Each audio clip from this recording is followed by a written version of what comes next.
તો વીટીવી પર અમે બતાવી રહ્યા છીએ સતત મહાકવરેજ, જેમાં ભગવાન જગન્નાથના દર્શન આપ કરી શકો છો।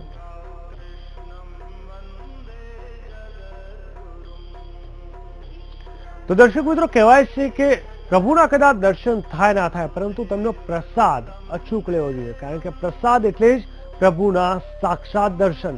અને એ પ્રસાદ કેવી રીતે બને છે અમે આપને બતાવી દઈશું આપણા ટીવી સ્ક્રીન ઉપર। સરસપુરમાં આખી રાત અને ખાસ કરીને વહેલી સવારે પ્રસાદ માટેની તૈયારીઓ ભક્તો કરી રહ્યા હતા, ત્યારે આ પ્રસાદ આટલી મોટી માત્રામાં, આટલો સરસ, સ્વાદિષ્ટ અને આટલો સુંદર પ્રસાદ કેવી રીતે બને છે, ચાલો તેમની પાસે જ જાણે કે કેવી રીતે પ્રસાદ બનાવવામાં આવે છે।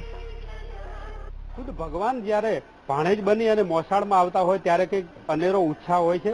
આજે સરસપુરમાં પણ આ જ સ્થિતિ છે। જે દરેક પોળો છે એની અંદર જે ભાણેજડા બની અને ભગવાન આવવાના છે, ત્યારે આ ભગવાનને ભાણેજડાઓને જમાડવા માટેની તૈયારી થઈ રહી છે। ખાસ કરીને મોહનથાળ અને પૂરી છે એ ગઈકાલે બની ગઈ હતી, પણ આજે રાત્રિથી જ આજે શાક છે બનાવવામાં આવી રહ્યા છે। આખી રાતથી સ્વયંસેવકો કામ કરી રહ્યા છે।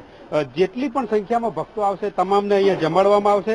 ભાવથી એ જે ભક્તો છે એ જે એમના ભાણેજડા બનીને આવવાના છે, ત્યારે એમને જમવા માટેની સંપૂર્ણ તૈયારી થઈ રહી છે।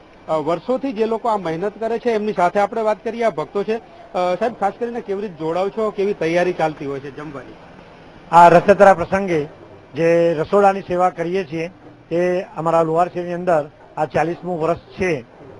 દર વર્ષની જેમ આ વખત પણ અમે છેલ્લા 15 દિવસ ત્યાંની સ્વયંસેવકો સ્વયં મહેનત કરે છે।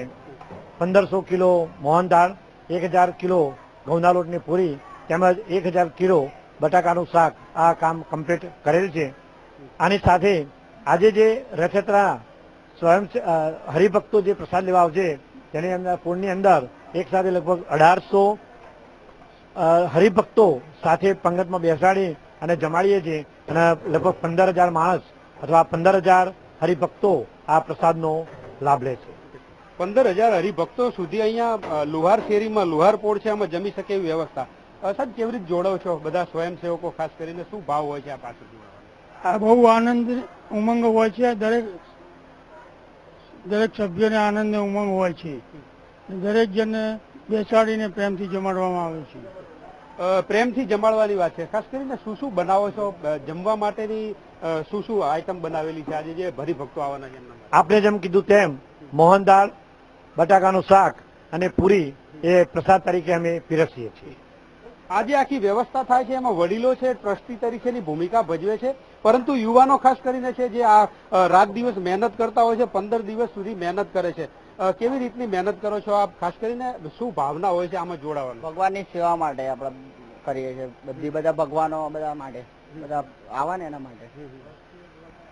જે ભક્તો આવે છે ભક્તોની સેવા કરીને ભગવાનની સેવા કર્યા બરાબરનું પુણ્ય મળે છે અને એક આનંદ પણ મળે છે। છેલ્લા 15 દિવસથી આ મહેનત ચાલી રહી છે। આજે આખી રાત આજે જમવાનું છે, શાક બનાવવામાં આવી રહ્યું છે।